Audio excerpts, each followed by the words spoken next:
بسم اللہ الرحمن الرحیم اعوذ باللہ من الشیطان اللعین الرجیم بسم اللہ الرحمن الرحیم وبہ نستعین وہو خیر ناصر ومعین الحمدللہ رب العالمین وصلی اللہ علی محمد وآلہ الطیبین الطاہرین المعصومین۔ ہماری گفتگو کتاب المقاصد کے دوسرے حصے کتاب البیع کے مباحث میں جاری ہے، اور آج کے درس کا عنوان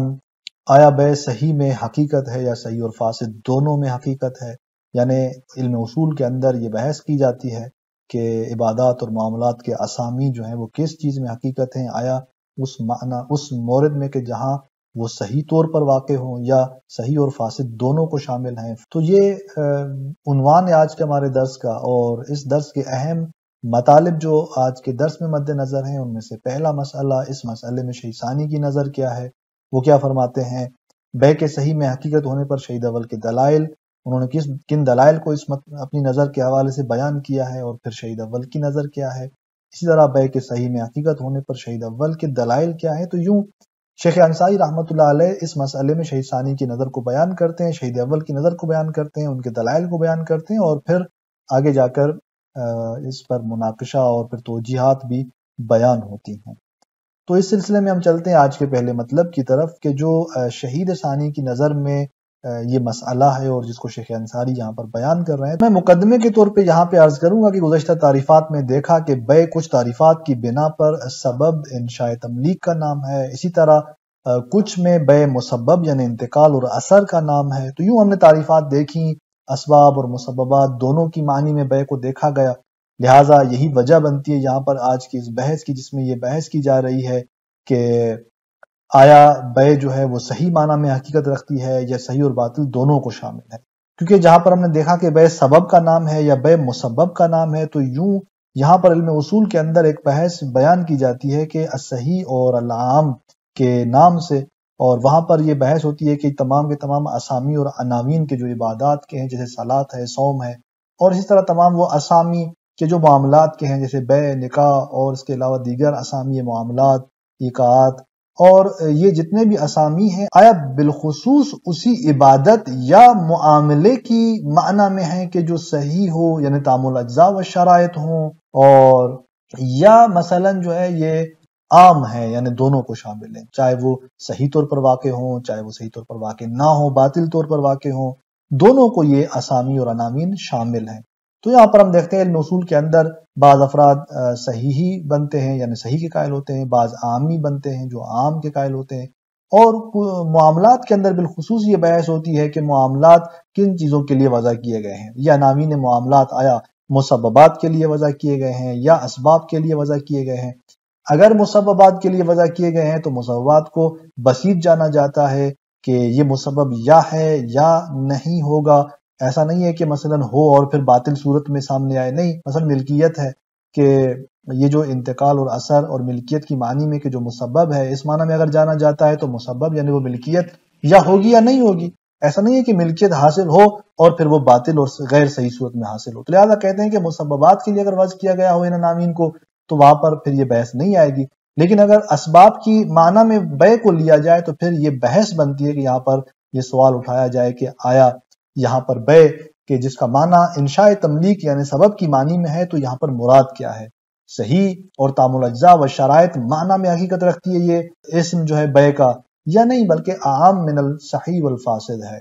تو یہاں پر شہید ثانی قائل ہیں کہ بیع کا لفظ صحیح میں حقیقت اور فاسد میں مجاز کے طور پر استعمال ہوتا ہے۔ شیخ انصاری شہید ثانی کی نظر کو بیان کرتے ہوئے فرماتے ہیں کہ ثم ان الشہید الثانی نص فی کتاب الیمین من المسالک، کہ شہید ثانی رحمۃ اللہ علیہ نے کتاب یمین میں یعنی مسالک سے کتاب یمین کے اندر تصریح کی ہے، واضح جانا ہے اس مسئلے کو اس طرح سے کہ علی ان تصریح اس بات پر کی ہے کہ ان عقد البیع وغیرہ من العقود حقیقت فی الصحیح مجاز فی الفاسد، کہ بیع کا جو عقد ہے اور معاملہ ہے اس کے علاوہ دیگر جو عقود ہیں یہ حقیقت رکھتے ہیں صحیح کے اندر، یعنی اس معنی میں کہ جہاں پر یہ بیع تام الاجزاء و شرائط کے طور پر سامنے آئے اور حاصل ہو، اس مورد اور مصداق کے اندر یہ بیع حقیقت رکھتی ہے، اور اس کے علاوہ فاسد میں مجاز ہے۔ اگر ایسی بیع کو بیع کہا جا رہا ہے کہ جو تام الاجزاء و شرائط نہیں ہے تو یہ بنابر مجاز ہے، نہ بنابر حقیقت۔ اب یہاں پر شہید ثانی کے دلائل کی طرف اشارہ کرتے ہیں، فرماتے ہیں کہ لوجود خواص الحقیقت والمجاز۔ شہید ثانی جب یہ بات کرتے ہیں تو دلیل دیتے ہیں کہ دیکھیں یہاں پر حقیقت اور مجاز کی خاصیتیں موجود ہیں۔ اگر ہم کہتے ہیں کہ بے صحیح میں حقیقت اور فاسد میں مجاز ہے تو اس کی خاصیت یہاں پر ہے، اس کی نشانی یہاں پر موجود ہے جو اس حقیقت کی علامت بنتی ہے۔ پہلی یہاں پر دلیل تبادر، فرماتے ہیں شہید ثانی کے تبادر ہے، یعنی خود لفظ بے سے وہ معنی جو ذہن انسانی کی طرف متبادر ہوتی ہے، بالخصوص یہ وہ معنی ہے کہ جو بے کی صحیح طور پر معنی ہے، یعنی جہاں پر بے صحیح طور پر واقع ہو، تام الاجزاء و شرائط واقع ہو۔ اور دوسری دلیل فرماتے ہیں کہ وصحت السلب کا تبادر وصحت السلب، دوسری دلیل یہ ہے کہ سلب یہاں پر صحیح ہے اس لفظ بے کا اس سے کہ جو فاسد ہے، یعنی وہ بے کے جو تام الاجزاء و شرائط نہیں ہے، آپ لفظ بے کو وہاں سے سلب کر سکتے ہیں، سلب کرنا صحیح ہے۔ اور فاسد سے اس بے کے لفظ کو سلب کرنا اگر صحیح ہے تو یہ صحت سلب علامت حقیقت ہے، جو کہ ہم علم اصول میں پڑھ چکے ہیں کہ تبادر اور صحت سلب یہ علامات حقیقت ہیں۔ اور دوسری جانب سے ہم دیکھ رہے ہیں کہ صحت سلب جب بتا رہا ہے کہ لفظ بے فاسد کے اندر حقیقت نہیں ہے تو یہاں پر یہی لفظ بے حمل ہو رہا ہوتا ہے واجد شرائط و تام الاجزاء مورد پر، تو اس لفظ بے کا اس پر حمل ہونا یہ صحت حمل خود نشانی ہے کہ بے حقیقت رکھتی ہے کس کے اندر، اس معنی میں کہ جہاں پر بے تام الاجزاء و شرائط حاصل ہوتی ہو۔ پھر شہید ثانی رحمۃ اللہ علیہ کی اس بات پر شاہد اور مؤید بھی موجود ہے، اور فرماتے ہیں کہ قال ومن ثم حمل الاقرار به علیہ، فرماتے ہیں کہ یہی وجہ ہے کہ اقرار اس بے کی نسبت اس کو حمل کیا جاتا ہے اسی معنی پر، یعنی جب قاضی کے آگے یہ شخص اقرار کرتا ہے کہ میں نے یہ چیز بیچی ہے تو یہ اقرار اس بے کی نسبت اس کو حمل کیا جاتا ہے اسی بات پر کہ یعنی پس اب اس نے حقیقتاً وہ چیز بیچی ہے اور وہ اس کی ملکیت سے خارج ہو گئی ہے، یعنی وہ معنی اس بے کی جو تام الاجزاء و شرائط ہے اس پہ اس کو حمل کیا جاتا ہے۔ حتی لو ادعا ارادت الفاسد لم یسمع اجماعاً، یہاں تک کہ اگر وہ ادعا کرے اس اقرار کے بعد کہ اس کا ارادہ فاسد معنی کا تھا تو کہتے ہیں کہ اجماع ہے اس بات پر کہ اس کے اس ادعا کو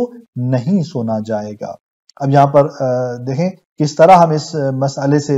شاہد کے طور پر اس کو لے آتے ہیں، فرماتے ہیں کہ وَلَوْ كَانَ مُشْتَرَكًا بَيْنَ الصَّحِيحِ وَالْفَاسِدِ، اگر یہ مشترک ہوتا یعنی اس میں بے صحیح اور فاسد دونوں کے درمیان لَقُبِلَ تَفْسِيرُهُ بِأَحَدِهِمَا، تو اس وقت اس شخص کی تفسیر ان میں سے کسی ایک کے ذریعے قبول کی جاتی، یعنی اگر وہ کہہ رہا ہے کہ اس سے میری مراد فاسد ہے تو اس کی یہ تفسیر اس سے قبول کی جاتی، نہ یہ کہ اسے رد کیا جاتا، نہ یہ کہ اس کی یہ ادعا جو ہے وہ رد کی جاتی۔ كَغَيْرِهِ مِنَ الْأَلْفَاظِ الْمُشْتَرَكَةِ، جیسے کہ اس کے علاوہ اور وہ الفاظ جو کہ مشترک ہوتے ہیں، یعنی وہ تمام الفاظ کہ جو مشترک ہوتے ہیں دو معنی کے درمیان، جیسے لفظ عین ہے مثلا کہ جو مشترک ہے دو معنی کے درمیان، اگر وہاں پر کوئی کہے کہ جعنی بعین تو وہاں پر سوال کیا جائے گا کہ کون سا عین، مراد کیا ہے تیری اس عین سے، تو لہٰذا یہاں پر وہ جو ارادہ کرے گا اس کے ارادے کو قبول کیا جائے گا اور اسی کے مطابق عمل کیا جائے گا، کیونکہ یہاں پر لفظ مشترک کا تقاضا یہ ہے۔ تو پس آپ فرماتے ہیں کہ اگر یہ بے کا لفظ مشترک ہوتا صحیح اور فاسد کے درمیان تو اس کی تفسیر قبول کی جاتی اس میں سے کسی ایک کے ذریعے۔ اب جب اس کی یہ تفسیر قبول نہیں کی جا رہی، اس کے ادعا کو قبول نہیں کیا جا رہا، یہیں سے یہ بات روشن ہوتی ہے کہ پس لفظ بے جو ہے وہ اسی صحیح معنی میں ہی حقیقت رکھتا ہے۔ اب یہاں پر ایک اشکال واقع ہو سکتا ہے، اس کا جواب دینا چاہتے ہیں۔ دیکھیں کہ بے کو صحیح اور فاسد دونوں قسموں میں تقسیم کیا جاتا ہے، پھر کیسے فقط صحیح میں حقیقت ہے؟ یعنی ہم دیکھتے ہیں کہ بے کو صحیح کے اندر بھی استعمال کیا جا رہا ہے، بے کو فاسد کے اندر بھی استعمال کیا جا رہا ہوتا ہے، اور یہ تقسیم اور اس کا یہ استعمال جب دونوں اس صحیح اور فاسد کے اندر ہے تو پھر کیسے آپ کہتے ہیں کہ بے فقط صحیح کے اندر حقیقت ہے؟ یعنی در واقع وہ کہتے ہیں کہ استعمال حقیقت کی نشانی ہے، اور یہاں پر یہ بے کا جو لفظ ہے یہ ان دونوں معنیوں کے درمیان استعمال ہو رہا ہوتا ہے۔ تو آگا اس کا جواب دیتے ہیں شہید ثانی رحمۃ اللہ علیہ کہ وَإِنْقِسَامُ إِلَى الصَّحِيحِ وَالْفَاسِدِ أَعَمُّ مِنَ الْحَقِيقَةِ، فرماتے ہیں کہ تقسیم ہونا